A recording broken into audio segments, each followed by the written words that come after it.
The alien zoo on the planet Cathorax was quiet, clean, and well-organized. It was run by a proud species called the Zarn, tall creatures with silver eyes and long arms. They believed they were the smartest beings in the galaxy. The zoo was not for fun. It was for study. Each cage held a creature from a different world. Some animals were wild, some were smart, but none of them were like Exhibit 47B. This cage was locked, sealed with heavy metal doors and guarded by flying drones. A red warning sign blinked above it.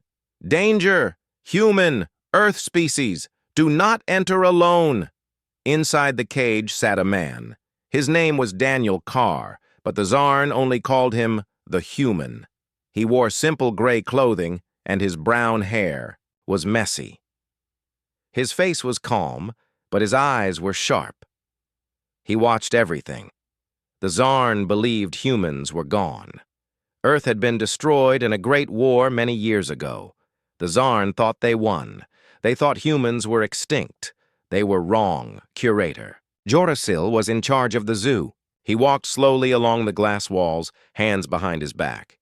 His job was to study, write reports, and feed the creatures. He didn't like Exhibit 47B. Primitive, he said aloud while staring at Daniel. Not special, just aggressive. And loud. Jorazil pressed a button on his tablet. A food tray slid into the cage. Daniel didn't move. He just kept staring at Jorah. Still not eating, the curator mumbled. Strange? Daniel sat still for hours each day, watching the guards, watching the lights, watching the drones. The Zarn thought he was lazy, but Daniel was learning. He watched how the drones moved in patterns. He noticed the feeding trays arrived at exact times. He saw that the doors had 3 locks, and he remembered everything. One night, something changed. Guard entered the room and gasped. One of the small drones was missing. Perhaps it flew into a wall, another said, or malfunctioned. They checked the cameras, but for some strange reason the footage was corrupted. The system had a glitch, they thought. Jorazil was worried but said nothing. Later during cleaning, a second drone went missing. And again, no one saw how it happened. Daniel smiled when no one was looking. Back in his cage, Daniel pulled a tiny object from his sleeve. It was part of a drone, small with blinking lights. He hid it under a loose stone near the back of the cage. Weeks he had been removing tiny parts. One wire here, one sensor there. The drones never noticed. They were too simple. Daniel had built a small device from stolen pieces. It didn't look like much, but it could scramble signals. He was close to testing it. Jorazil wrote his report. Subject 47B continues to display low activity. No signs of mental growth. Subject refuses food. Minimal movement, possibly depressed. He looked up at Daniel. The man was lying on the floor, staring at the ceiling, but Jorazil didn't see the tiny grin on his face. That same night, Jorazil entered the observation room. He turned on the monitor to check the cage, but the screen was black. What is wrong with this system, he asked. He tapped the screen again. It turned on for a second, just enough to show Daniel standing near the glass wall holding something in his hand. Then it went dark again. Jorah froze. The next day, Daniel received no food. Jorazil wanted to test his reaction, but Daniel still didn't move. He sat, quiet, like always. Later that evening, Jorazil entered the room himself. He stood just a few feet from the cage. You are not clever, he said aloud. Your kind is extinct. Your world is dust. All that remains is you. One broken man in a cage. Daniel finally spoke. Are you sure I'm the only one? His voice was calm, slow, and deep. Jorazil stepped back. You understand our language? He asked in shock. I understand more than you think, Daniel replied. I've been watching. You see an animal, but I see patterns. Mistakes, weakness. The curator's hand shook slightly. He pressed a button to call the guards, but nothing happened. Your system's down, Daniel said. I tested the signal blocker last night. It works. Jorah Xil's eyes widened. What? What do you want? Daniel stepped forward, his face just inches from the glass. Freedom, he whispered. And answers. Back in the control room, another Zarn technician noticed something strange. Security systems are glitching. Exhibits 12, 23, and 47 all show errors. Camera feeds are gone. Send a team to check, his commander ordered. Begin lockdown. But the doors wouldn't close. Inside his cage, Daniel placed the scrambled device back under the rock. He sat again, calm as ever. He knew they would panic. That's what fear does. He had waited for months, learned everything, and this was only the beginning. Outside the cage, Jorah Xil stared at the man who had tricked an entire alien race into thinking he was weak. He whispered to himself, "This isn't a human. This is a monster." Daniel looked up and smiled again. And somewhere, deep in the shadows of the zoo, other cages began to rattle. Other eyes opened. Other beings, forgotten and locked away, began to stir. Daniel had a plan. And he wasn't alone anymore. Curator Jorah Xil sat alone in his office, staring at the frozen camera screens. His hands shook as he typed on his console. The human, Subject 47B, was not what they believed. Not simple, not slow, not broken. The human had spoken his language, hacked the zoo's systems, and somehow made 3 drones vanish. It wasn't just strange, it was dangerous. Jorah had worked in this zoo for 40 years. He had studied beasts with 10 legs, creatures with minds that could control gravity, but none of them made him feel what he felt now, fear. Meanwhile, inside his cage, Daniel Carr sat on the floor like usual. But his mind was moving fast. The Zarn had no idea how quickly humans could learn. That was their biggest mistake. They thought humans were just strong, emotional creatures from a ruined planet. They didn't know the truth. Humans adapted. They adjusted to pain, to fear, to change. That's how Daniel survived this long. And now, he was close to the next step. Late at night, Daniel quietly pulled a hidden wire from under the feeding panel. It connected to a broken panel on the wall. He had studied the security grid and timed the drone patrols perfectly. 10 seconds. That's all he needed. He connected the wire to the scrambled device he had built from stolen drone parts. Lights flickered. A buzzing sound filled the air for a second. Then, silence. He waited. Nothing happened. Perfect. Daniel smiled and returned to his sleeping mat, acting as if nothing had happened. Across the zoo, in the maintenance hallway, 2 alien guards walked past Exhibit 12, a reptilian creature with sharp claws and a long tail. Suddenly, its cage door slid open. The creature blinked. It looked left, then right. Then it stepped out, slowly, carefully. The guards turned just in time to see the creature sprint past them and vanish into the shadows. Sirens did not go off. The system was blind. In the control center, a technician named Xenor scratched his head. "Strange," he said. "The map shows all exhibits are secure, but Drone 6 is not responding." Another technician frowned. "That's the 3rd drone this month." They contacted Jorah Xil, who was still reviewing footage from the night before. "We may have a system bug," Xenor said. "Minor glitch." "No," Jorah Xil replied firmly. "It's not a glitch. It's the human." The technicians laughed nervously. Jorah didn't. The next morning, Jorah Xil went to the council. He stood in front of 5 high-ranking Zarn officials. "I request permission to sedate the human permanently," Jorah said. "Why?" asked the lead, counselor. "It is in a cage. It is quiet." "Exactly," Jorah said. "Too quiet. It's thinking, planning.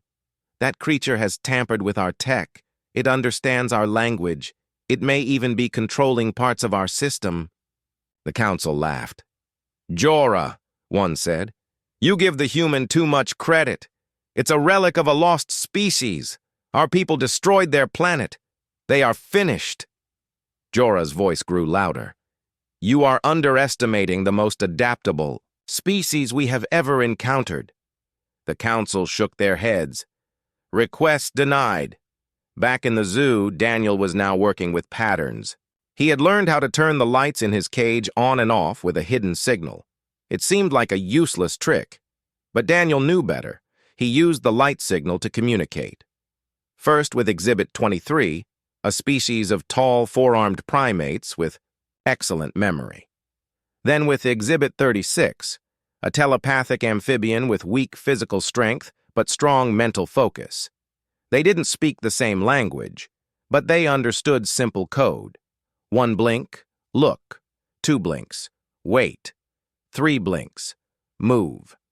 Night. After night, Daniel used these signals, and slowly, he built a secret network inside the zoo. One night, Exhibit 23 responded. It pulled apart part of its own cage wall using brute strength and waited for Daniel's signal. Another night, Exhibit 36 used its telepathy to guide a small drone toward Daniel's cage, without touching it. The plan was working. Daniel wasn't just escaping, he was building a team. Jorasil returned to the observation room the next day. He was tired. No one believed him. He tapped his tablet and opened the latest camera footage. He stopped breathing. On the screen, Daniel was standing in the middle of his cage, looking up, waving at the camera. The curator zoomed in. Daniel was smiling again. Then he pointed at the wall camera and drew a finger across his throat. Jorasil dropped the tablet. Now truly alarmed, Jorah ordered a special guard unit to deliver a sedative, injection into Daniel's food tray. The food arrived at noon. Daniel picked it up, sniffed it, and looked at the tray's bottom. He smirked. He pressed the tray against the wall, and a drop of liquid rolled down the side. The color was slightly off. Daniel took the tray and walked to the far end of the cage. He opened a small panel in the wall where he kept his tools and spilled the food. Underneath, he had placed a sponge-like material he'd stolen from the cleaning drone months ago. It absorbed the liquid. Daniel then reversed the injection tube and replaced the needle with clean water, using nothing but parts from a toy he was given for mental enrichment. 2 hours later, Jorah entered the room, expecting to find Daniel asleep. Instead, Daniel was sitting up. Surprised? Daniel asked softly. Jorah froze. You're not sedated? No, Daniel said. You tried, but you've made too many mistakes. Jorah stepped back. What do you want? Daniel's expression was calm. I want the truth. What happened to Earth? It was destroyed, Jorah said. We had no choice. Your kind was too aggressive, too dangerous. Daniel looked down. Then you should have finished the job. Just then, lights in the hallway began to flicker. Emergency alarms started to buzz, but then they stopped halfway. Jorah ran to the control panel on the wall. He pressed several buttons. Security lockdown, he shouted. Lock the cages! Nothing happened. Daniel stood up and walked to the glass wall. It's too late, he said. From behind, strange sounds echoed through the building. Metal screeches, animal cries, footsteps, lots of them. Jorah looked down at his communicator. Every signal was offline. Daniel tapped the glass once. You locked me in here for over a year, but I didn't waste my time. I used it, Jorah whispered. You're not human anymore. You're a monster. Daniel smiled. No, I'm still human. And that's what scares you. Across the zoo, cages began to open. Drones flew in circles, confused. Control panels sparked. Lights blinked red. A quiet voice came from the speaker system. Warning lights flashed all across the alien zoo. Doors that were never supposed to open did. Cages meant to hold powerful creatures were now empty. A quiet, careful plan had exploded into full-blown chaos. In the dark hallways, animals moved, freely. Some ran, some crawled, some flew through the open spaces with eyes wide and wild, and at the center of it all was Daniel Carr, the human. In the control room, panic filled the air. "Cage 12 is open!" a technician shouted. "Exhibit 23 has breached the upper level. No drones are responding." The alien commander hit the emergency lockdown button. Again and again. Nothing worked. The zoo's main AI system, usually quick and perfect, was now silent. They didn't know why, but Daniel did. He had quietly infected the system weeks ago with a simple virus made from the drone's memory chips. It wasn't powerful, but it was clever. It made the system blind just long enough for everything to fall apart. In his cage, Daniel calmly stepped forward. The glass wall that once kept him locked away slid open with a soft hiss. He walked out. Not like a prisoner escaping, but like a man walking through a door he had unlocked with his mind. In a nearby hallway, Curator Jorah Sill ran, holding a small energy baton for protection. He had seen the cameras go black. He heard the screams from other staff members. The zoo was no longer safe. Nothing was under control. Jorah turned a corner and stopped. Standing in front of him was Daniel. Behind Daniel, a large creature with 4 arms and bright green skin, Exhibit 23, stood guard. It looked down at Jorah but made no move. Daniel stepped forward. "Going somewhere?" he asked, voice calm and low. Jorah lifted his baton. "I warned them," Jorah said. "I told them you were dangerous." Daniel nodded. "You were right, but not for the reasons you think." "I wanted to understand you," Jorah said. "You were the last one. I wanted to study you, not hurt you." Daniel raised an eyebrow. "Then why the sedative? Why the lies about Earth?" Jorah hesitated. "The war, it was not just the Zarn. Many species feared humanity. Earth refused to bow. You kept fighting. We saw that as a threat." Daniel's eyes darkened. "So you put us in cages." Jorah didn't answer. Elsewhere, creatures were now fighting back. The sky lizard from Exhibit 19 broke through the upper dome, its wings tearing metal apart. The telepath from Exhibit 36 was guiding other animals toward safety, speaking silently into their minds. No one had ever imagined a zoo rebellion, but that's what was happening, and they were following Daniel. Back in the hallway, Daniel turned from Jorah. "I don't want revenge," he said, "but I do want freedom, and I want the truth." Jorah dropped his baton. He slowly reached into his coat and pulled out a small black chip. "This has records," he said, "from before Earth fell. You may not like what you see." Daniel took the chip. He nodded. "I'll decide for myself." As Daniel and Exhibit 23 walked away, Jorah whispered something strange. "You're not a monster." Daniel stopped. He looked back. "I know," he said, "but your people don't." The alien council above the zoo had finally woken up to the danger. From the Sky Dome, they watched camera footage of broken doors, fires, and guards fleeing. They had one solution: destroy the zoo. "Evacuate our people," said the council leader, "and wipe out the rest." "But there are rare species inside," someone argued. "There will be no species if this spreads. That human, he is not a relic. He is a leader. If he escapes, we have a much bigger problem." Back underground, Daniel gathered with his small group. Exhibit 36 floated beside him, sending quiet thoughts to others far away. Exhibit 23 stood tall, proud to follow Daniel's lead. A few other creatures had joined, small ones with quick hands, strong ones with armored skin. They were different in every way, but they had one thing in common. They were tired of cages. Daniel inserted the chip Jorah gave him into a broken drone's eye socket. The small screen blinked on. He saw old videos, Earth's cities burning, Giant ships attacking, humans fighting back, refusing to kneel. The last video showed something that shocked him. A signal. A human signal. Sent from a hidden base. After Earth's fall. He wasn't the last. Daniel stood up. "We're getting out of here." "How?" Exhibit 36 asked in his mind. Daniel pointed toward the upper exit dome.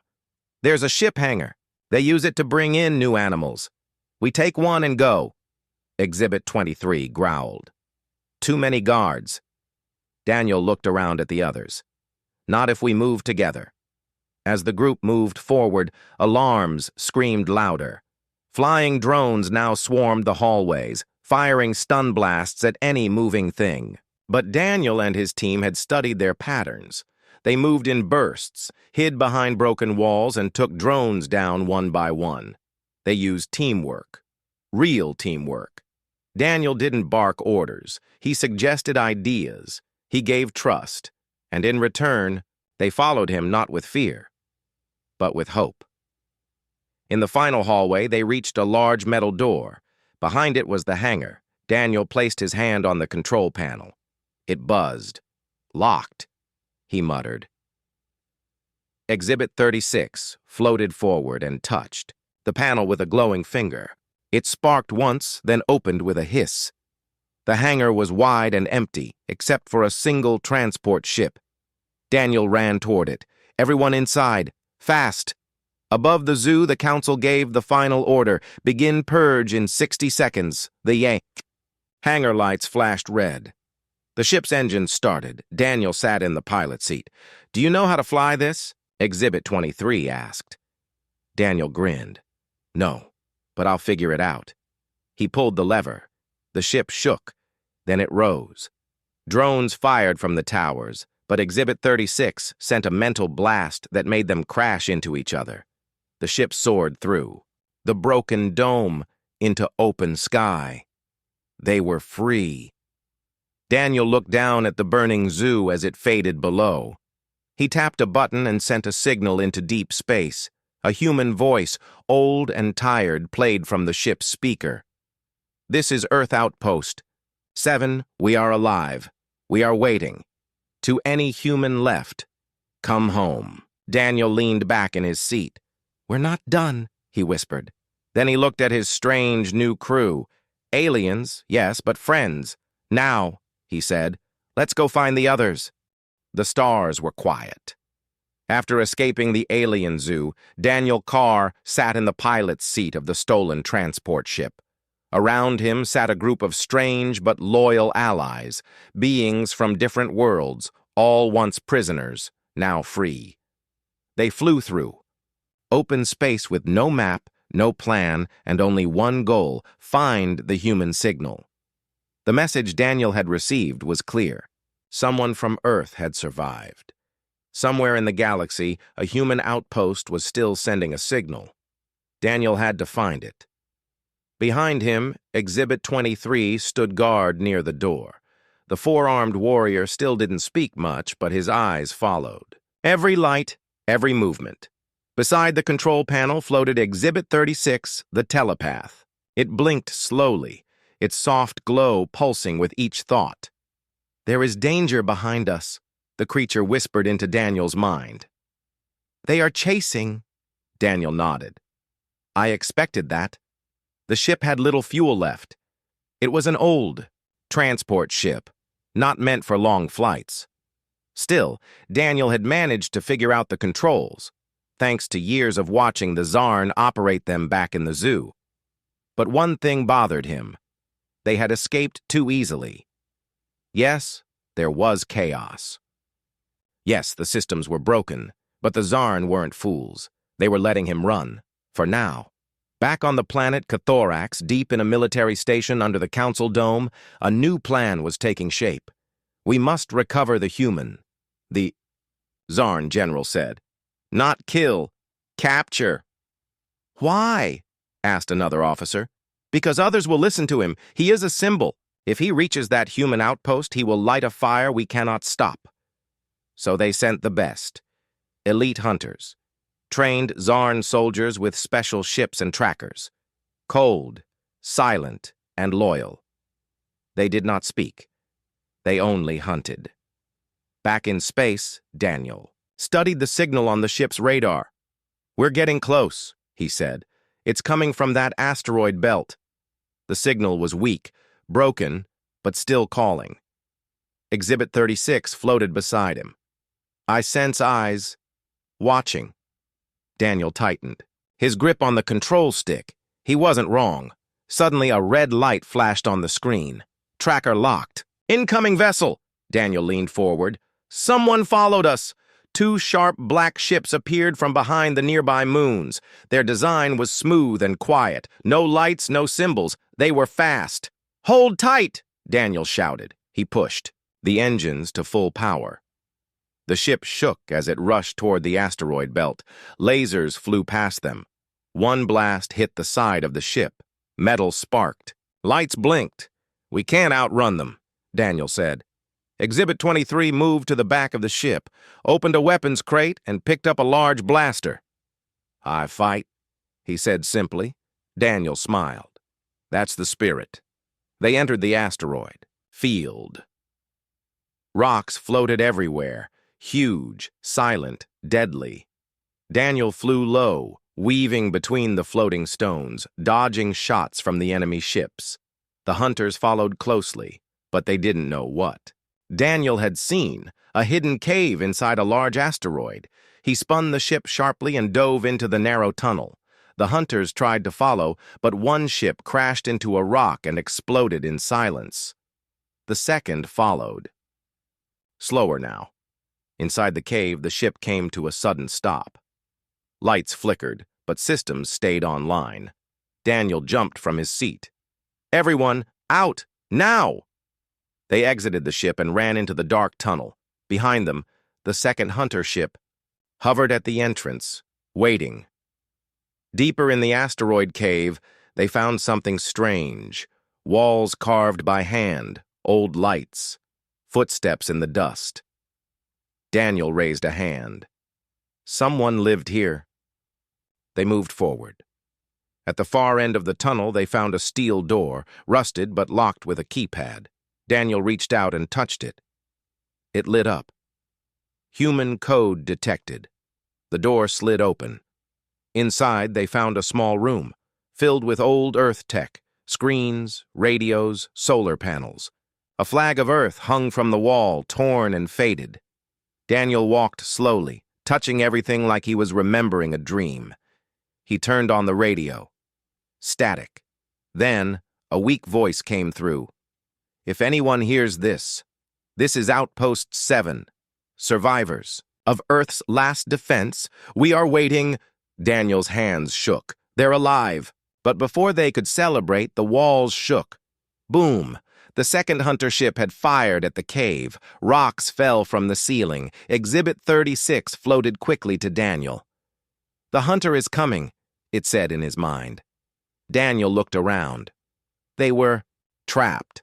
Suddenly, a panel on the far wall slid open, a secret tunnel. A motion light turned on. Words on the wall read, "Back exit. Use only if you still have hope." Daniel led the group inside. Behind them, the hunter ship landed.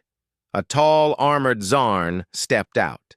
Its silver eyes scanned the cave. It walked slowly toward the outpost room, searching for the human. Inside the secret tunnel, Daniel and the group moved fast. The path was narrow but clear. After 10 minutes of walking, they reached another hangar, hidden deep inside the asteroid, and in the middle sat a ship, but not an alien ship, a human one, old, dusty, but real. Daniel stared in disbelief. He opened the hatch. Lights came on. Systems flickered. He turned to his group. "We're not just running now," Exhibit 23 asked. "Then what?" Daniel grinned. "We're going home." Back in the cave, the Zarn hunter found only dust and silence. He looked around and saw the Earth flag. He picked it up slowly. Then a small speaker behind him turned on. Daniel's voice echoed in the chamber. "You hunted me like an animal, but now I hunt you. Tell your council. We are still here. The hunter turned. The outpost exploded. The tunnel collapsed, and the stars remained quiet once again. The old human ship hummed to life deep inside the hidden asteroid hangar. Lights flickered. Engines groaned.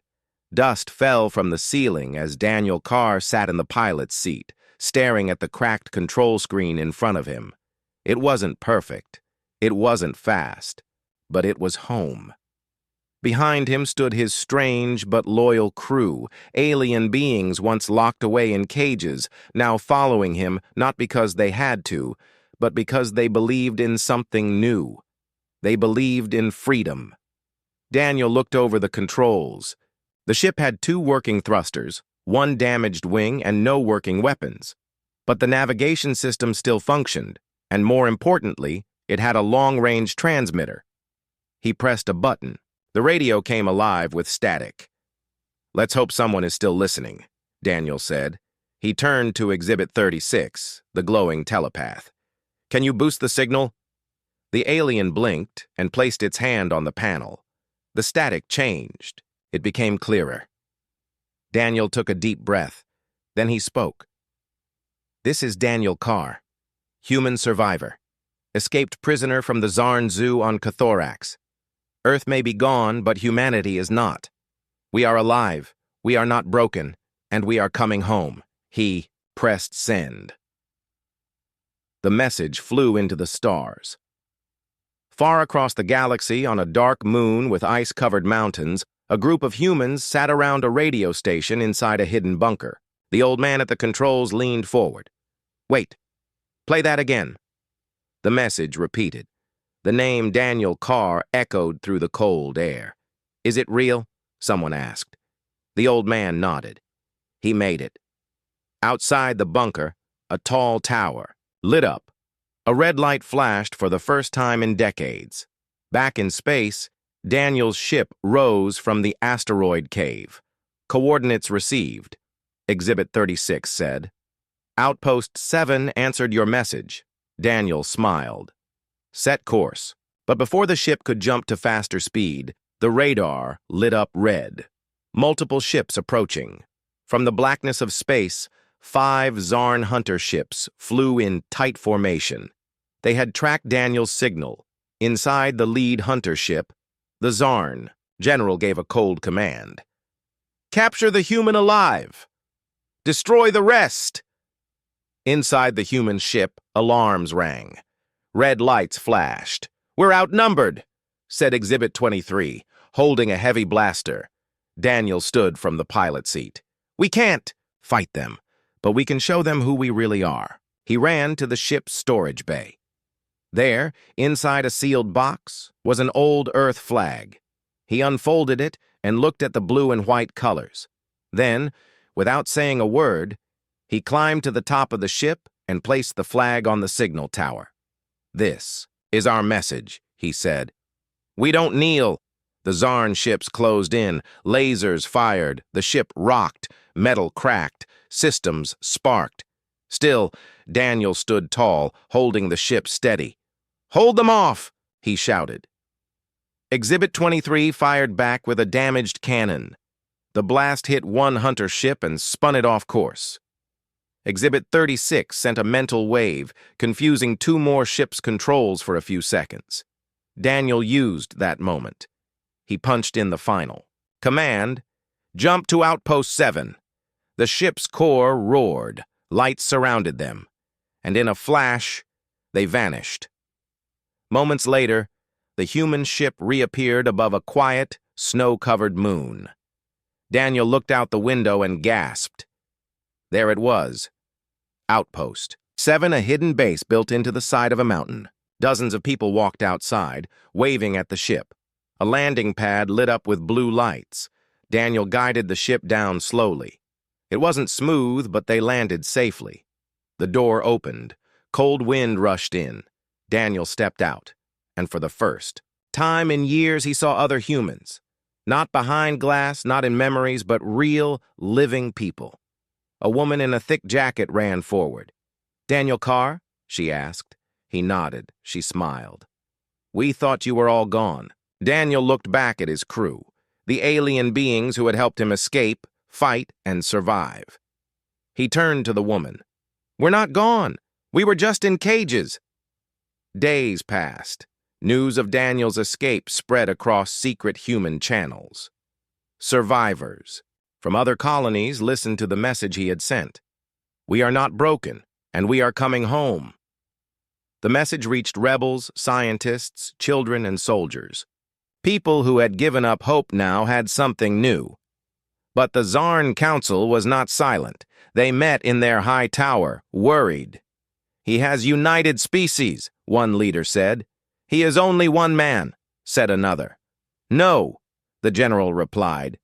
"He is a human, and that's what makes him dangerous." Back on the icy moon, Daniel stood on a tower platform. A young girl handed him a small communication tablet. "You're the leader now," she said. Daniel smiled. "No, I'm just the first." To escape, he looked out at the sky. The stars were wide, endless, and full of danger. But they were also full of hope. He raised the Earth flag high on the tower, where all could see, and below it, a new flag. One with different colors, shaped like a circle, with many lines, each line representing a different species. Together, free. That day, Daniel recorded one last message. It played across many hidden places. "To all who hear this, if you are in a cage, break it. If you are alone, reach out. If you are human, remember what we are. We don't give up, we don't bow, and we never forget. We are alive, and we are coming back." The end.